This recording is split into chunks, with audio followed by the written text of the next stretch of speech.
ولله الحمد اليوم انتهينا من عرض مسرحية شقريون. حاولنا هكذا بكل بساطة أن نصل بالمتلقي إلى عرض يليق بذائقة المسرح العماني بشكل عام عن طريق هكذا كتابة رمزية كلاسيكية جميلة، بعيدا عن الفذلكة، بعيدا عن الأستاذية في طرح.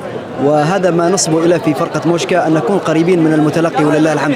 اليوم بعد العرض رأينا إقبال كبير من الناس، وربما ترون معي خلفي في الصورة، وهذا يدل على بأن العمل وصل للجمهور، وهذه ربما أهم نقطة أنه يصل للجمهور. بالنسبة لقصة العمل، هي قصة كما ذكرت رمزية كلاسيكية تتحدث عن عائلة مالكة يحتدم الصراع فيما بينهم، وهكذا تتكشف الحقائق الواحدة تلو الأخرى إلى أن يصل أحدهم بأن يستدعي أو يتحالف مع العدو الذي احتل بلدي، وفي النهاية يغدر به هذا العدو ويتخلص من هذه العائلة، ولا يبقى أحد بأن يطالب بملك أو عودة هذه البلاد بشكل عام. هي كما ذكرت قصة رمزية مرة أخرى.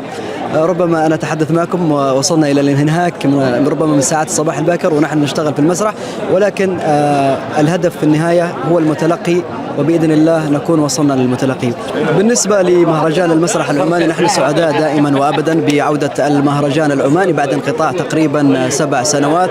هذا عرس ينتظره جميع المسرحيين العمانيين، بغض النظر عن النتائج، بغض النظر عن كل شيء، فالمسرح هو الفائز دائما وأبدا، ويبقى المسرح العماني هو الرافد الأساسي لجميع هؤلاء الشباب. وبإذن الله نسعى دائما أن نقدم أشياء جميلة من خلال هذه الخشبة الجميلة، ونسأل الله التوفيق لجميع المشاركين. شكرا لكم.